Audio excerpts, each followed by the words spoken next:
ये गूंज सुनी आपने? ये गूंज है सेवा की आड़ में सिर्फ शासन करने वाले सुशासन के चिकने गालों पर पड़े झन्नाटेदार थप्पड़ की। ये गूंज है उस हुंकार की जो कई सप्ताह खुद भूखे रहकर अपने से कम उम्र की भूख को लोड़ी खिलाकर आसमान उठा दिया करती है। ये गूंज है उस दहाड़ की जिसके पैर में सरकारी व्यवस्था के जूते होने के बावजूद भी जो महज 1500 किलोमीटर चलने के बाद जिसके पैर में छाले पड़ जाते हैं। ये गूंज है जाति धर्म बंटवारे और स्वार्थ की ईंट से बने राजनीति के उस 15 साल पुराने दीवार के धम से गिरने की। ये गूंज है बिहारियों के ललकार की जिसके एक एक जुबान पर सिर्फ आज बिहार गरज रहा है।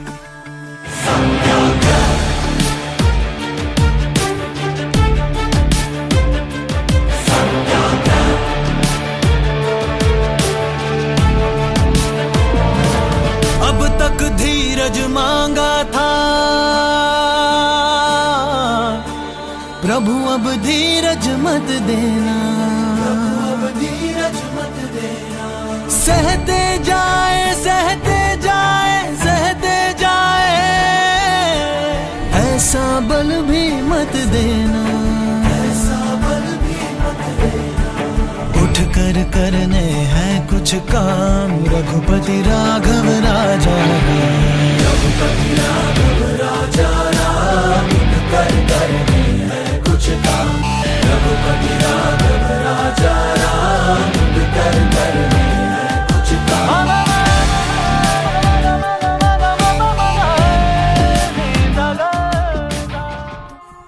कल तक 1000 रुपए को अपना भाग्य मानकर अपना कीमती वोट देकर किसी को भी सत्ता की कुर्सी पर बिठाने वाले लोग आज अपनी हक की मांग को सिर्फ भारत को नहीं, बिहार को नहीं, बल्कि पूरे विश्व को सुना दिए। सुशासन बाबू, कुर्सी तो हिल गई होगी आपकी।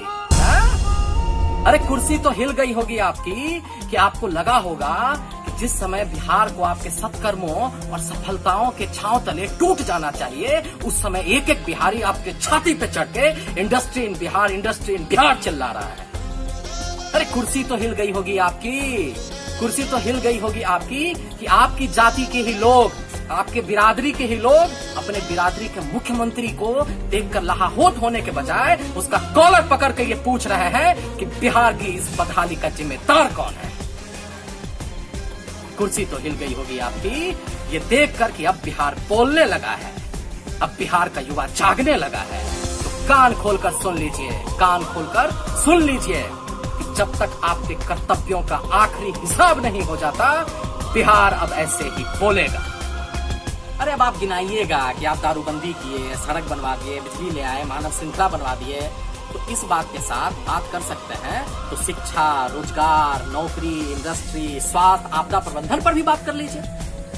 अगर आप ये तर्क देते हैं कि बाहर पलायन करने वाले अपने मन से पलायन करते हैं, तो सुशासन बाबूजी हमको थोड़ा ये बता दीजिए कि आप पलायन रोकने के विकल्प के तौर पर इन लोगों को क्या दिए? आप पलायन रोकने के लिए क्या किए? अगर आप ये थीसिस झाड़ते हैं कि भारत सबका है और जो जहां चाहे वहां नौकरी कर सकता है, तो जरा हमको उस 5 साल के बच्चे के दुख का हमको हिसाब दे दीजिए, उसके आंख से गिरते आंसू का हिसाब दे दीजिए, जिसका बाप 2 साल से गल्फ कंट्री में है और जिसकी पत्नी जो है ना यहाँ पे अपनी जवानी ऐसे ही काट रही है, उसके इंतजार में अपना बाल सफेद कर रही है और बच्चों के साथ यहाँ पर वो रहने को मजबूर है। हिसाब दे दीजिए उसका। नीतीश जी, खेती करना और अपने बिहार में रोजगार का सृजन का विकल्प देना उन तालों पर जानबूझकर मूर्छा चढ़ाने जैसा है जो निजी हित के कारण बिहार के फैक्ट्री, इंडस्ट्री, पेपर मिल, शुगर मिल, जूट मिल पर लटका दिए गए थे। इन मजदूरों को गलत कहना उनके आंख से बहते आंसुओं को चमाट मारने जैसा है जो पैदल चल के आते हुई महिला के हैं, जिसके घर में पहुंचकर उसको अपने पति के शव का दाह संस्कार करना है। और क्या ही कहे आपसे। इसीलिए हर एक बिहारी भाई से मेरा हाथ जोड़कर निहोरा है, निवेदन है, प्रार्थना है कि जो एकता आपने कल #इंडस्ट्री इन बिहार को विश्व में नंबर 1 ट्रेंड करने के लिए दिखाई और दिखा के सरकार के कान खड़े करने के लिए दिखाई, वही एकता सर्वसहमति से सर्वहित के लिए सत्ता के मद में चूर इस कुर्सी कुमार को कुर्सी से उतारने के लिए भी दिखाइएगा। नहीं तो लॉकडाउन के खत्म होते बिहार से जो भीड़ पलायन करेगी, उसमें आप अपने एक संबंधी को पाइएगा जो बिहार से बाहर तो रोटी की तलाश में जा रहा है, लेकिन कोरोना जैसे किसी महामारी होने के बाद जब वो घर लौटेगा तो उसके हाथ में रोटी की जगह भूख और पांव में छाले होंगे। और मेरे बिहार के भाइयों, यही वक्त है। हैशटैग इंडस्ट्री इन बिहार को विश्व में नंबर 1 पर ट्रेंड करवाने के पीछे आप थे। 2 लाख बिहारी भाई थे जो बिहार और बिहार से बाहर रह के भी इस जन आंदोलन को प्रचंड बना दिए। लेकिन कुछ नेता लोग ऐसे हैं जो इसका क्रेडिट लेना चाहते हैं। इन नेताओं को सबक सिखाने का यही वक्त है। उनको ये बता दीजिए कि ये नया बिहार है और यहाँ का युवा अब जाति के ऊपर उठेगा भी और खुद के दम पर अपने बिहार के लिए बहुत कुछ करेगा भी।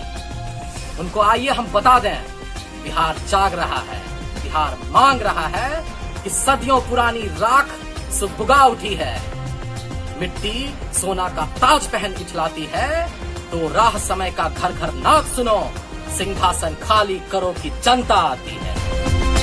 हो गई है पीर पर्वत से पिघलनी चाहिए, इस हिमालय से कोई गंगा निकलनी चाहिए।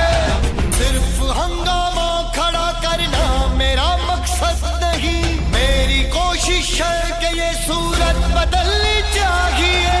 मेरे सीने में नहीं तो तेरे सीने में सही, हो कहीं भी आग लेकिन आग जलनी चाहिए।